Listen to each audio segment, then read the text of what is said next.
আসসালামু আলাইকুম। তো আমার এক ভাই কমেন্ট করছে, দেখেন সৌদি আরব গরুর খামারে মানে আসতে কত টাকা লাগছে আমার, বা বেতন কেমন পাই। তো আজকে এই বিষয়টা বিস্তারিত বলবো আপনাদেরকে।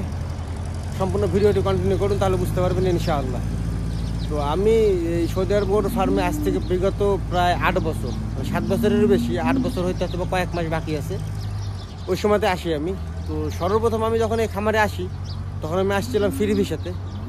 আর ওই সময়তেই আপনারা হয়তো বা একটু যদি মনে করেন তাহলে বিষয়টা ক্লিয়ার হবেন যে আজ থেকে প্রায় 8 বছর আগে ভিসা কিন্তু বন্ধ ছিল। হঠাৎ করে তখন নতুন ভিসা খুলে, এবং ওই নতুন ভিসা যে সময়তে খুলে সেই সময়তে আমার ভিসা নেওয়া, আর ভিসাটা আমার এক কাজিনে দিয়েছিল, এবং ভিসাটা ছিল ফ্রি ভিসা। এবং আমি ওই সময়তে ফ্রি ভিসাতে কিন্তু আসি সৌদি আরবে। আর আমার আসতে ওই সময়তে প্রায় খরচ হয়েছিল তখন 5 লক্ষ টাকা।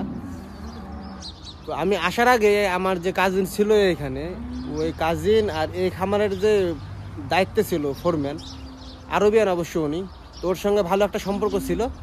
এবং আমি আসার আগে আমার কাজ কিন্তু এখানে ঠিক করে রাখছিল, আমাদের বলছিল যে তুমি আসে কাজ পাবা, তোমার কাজ আমি এখানে এরকম জায়গাতে গরুর খামারে ঠিক করে রাখছি। তো সেই সুবাদে আমি আসার পরের দিন থেকে এখানে কাজ করি, এবং এখানে কাজ করার বয়স প্রায় 2 বছর। আমার ফ্রি ভিসাতে এখানে কাজ করার বয়স ছিল 2 বছর। 2 বছর কাজ করার পরে মানে এখানে যে এই ফার্মের যে মালিক, সৌদি আরবে কিন্তু কফিল বলে, ঠিক আছে। তো আমার এখন যে রানিং কফিল, ইনি আমার কাজ দেখে এবং আমার কাজ দেখে অনেক পছন্দ করে আমাকে।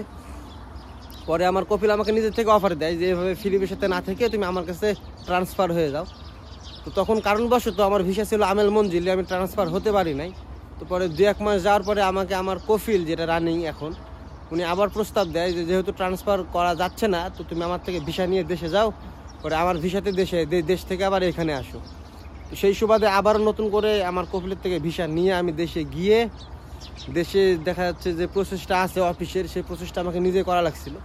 তখন আমি ভিসা যেহেতু ফ্রিতে পাইছিলাম, তো আমার অফিস খরচটা ছিল প্রায় মানে আপনার অফিসের যে খরচটা, যেটা আপনার ভিসা স্টাফিংয়ের বা অফিসের লোকজনেরা যেটা খাইছিল, ওইটা ছিল প্রায় 40,000 টাকা মতো। মেডিকেল আমার নিজের ছিল, টিকিট আমার নিজের ছিল। মেডিকেল করতে ওই সময়তে প্রায় দেখা যাচ্ছে 10,000 টাকার মতো লাগছিল। আর আপনার আমি কিন্তু এখান থেকে যখন এক্সিট লাগাই দেশে গেছিলাম, তখন আপ ডাউন 2টা টিকিটই কেটে গেছিলাম, ঠিক আছে। কিন্তু আমাকে মানে এখানকার যে টিকিট কাউন্টারের যে ভাইটা, ওইটা বাংলাদেশি ছিল, এবং ওনার সাথেও মোটামুটি একটু ভালো সম্পর্ক ছিল। উনি আমাকে বুদ্ধিটা দিয়েছিল যে আপনি যখন দেশ থেকে সিঙ্গেল টিকিট কাটে আসবেন তখন আপনার খরচটা বেশি পড়বে, আপনি এখান থেকে ডাবল টিকিটই কাটে যান।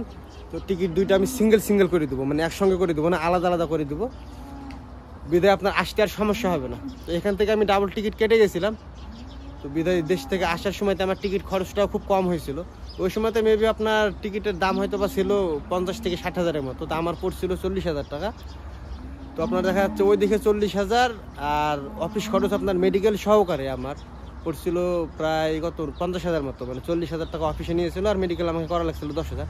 50 আর 40 90,000 টাকা পরে আমার হচ্ছে কি যে খরচ হয়েছে, ওই খরচে আমি আলহামদুলিল্লাহ এই খামারে পৌঁছাই গেছি। তো আমার টোটালি মানে প্রথম ফ্রি ভিসা 5 লক্ষ টাকা, আর পরবর্তীতে আবার এই ভিসাতে 90,000 টাকা, টোটালে দেখা যাচ্ছে প্রায় 5,90,000 বা 6 লক্ষই ধরা যায়। 6 লক্ষ টাকায় আমি গরুর ফার্মে সেটেল হয়েছি বা পার্মানেন্ট হয়েছি। তো এটাই ছিল মূল বিস্তারিত আসার খরচ। তো আপনারা অনেকে জিজ্ঞাসা করেন যে ভাই গরুর ফার্মগুলোতে কেমন বেতন দিয়ে থাকে। তো এখানে সাধারণত আপনার এখন থেকে 7 বছর বা 8 বছর আগে সৌদি আরবে কিন্তু টাকার রেটটা কম ছিল, তখন 21 টাকা বা 22 টাকা এরকম ছিল, বা 20 টাকা। এখন তো রেট বেড়ে অনেক হয়েছে, দেখা যাচ্ছে আপনার প্রায় 32 টাকা বা 33 টাকার উপরে। তো 32 টাকা রেট হিসেবেও যদি ধরা যায়, তো আপনার তো 32 টাকা রেট হিসেবেও যদি ধরা যায়, এখানে আরেকটা কথা বলে রাখি, এখানে কিন্তু থাকা কফিলের, হ্যাঁ, খাওয়া দাওয়া নিজের।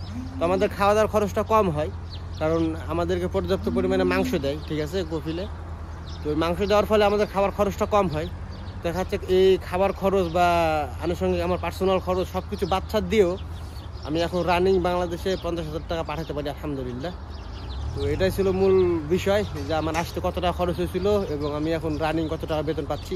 আশা করি আপনাদেরকে বুঝাতে পারছি। আরেকটা কথা, আপনারা অনেকে ভাবেন যে বহির্বিশ্বের দেশগুলোতে যাবেন গরুর ফার্মে, সেটা হোক সৌদি আরব বা অন্যান্য দেশে, তো এগুলোর ভিসা সাধারণত কম হয়।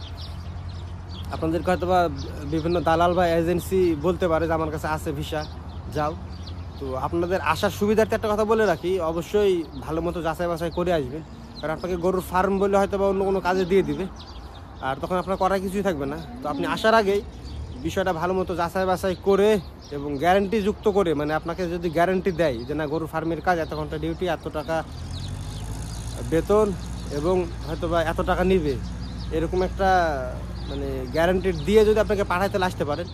আর সৌদি আরব গরুর ফার্মে দেখা যাচ্ছে আপনার আসতে গেলে এখন আপাতত যেহেতু বাংলাদেশের টিকিটের দাম বেশি, টিকিটের দাম বেশিটা আমি বাদ দিয়ে দেই, মানে নর্মালি যেরকম থাকে টিকিটের দাম, এরকম অবস্থাতে আপনি যদি আসতে চান সৌদি আরবে, তাহলে দেখা যাচ্ছে 3.5 লক্ষ থেকে 4 লক্ষ বা 4.5 লক্ষ টাকার মতো আপনার খরচ পড়ে। ভিসা দিয়ে দেখা যাচ্ছে আপনার সৌদি আরবে গরুর ফার্মে কাজে আসতে গেলে 4.5 লক্ষ টাকা 4 লক্ষ টাকার মধ্যে হয়ে যায় অ্যাভারেজে, কিন্তু এখন হয়তো হবে না।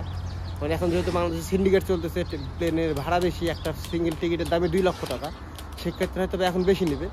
তবে সচরাচর 4 লক্ষ 4.5 লক্ষ বা 3 লক্ষ 80 এর মধ্যে হয়ে থাকে সৌদি আরব গরুর খামারে আপনার কাজের ভিসাতে আসার যে কস্টটা। আশা করি সম্পূর্ণ বিস্তারিত আপনাদেরকে বুঝাতে পারছি। আর আমার এই চ্যানেলে যদি নতুন থাকেন চ্যানেলটি সাবস্ক্রাইব করে দিন। ইনশাআল্লাহ চেষ্টা করবো সর্বদা সৌদি আরব গরুর খামার ভিত্তিক বিভিন্ন ধরনের ভিডিও আপনাদেরকে উপহার দেওয়ার, যাতে করে আপনারা একটু হলেও উপকৃত হতে পারেন বা বিভিন্ন ধরনের তথ্য আপনাদেরকে জানানোর চেষ্টা করবো ভিডিওর মাধ্যমে। আজকের মতো বিদায় নিচ্ছি, সবাই ভালো থাকবেন, সুস্থ থাকবেন, আমার জন্য দোয়া করবেন। আল্লাহ হাফেজ।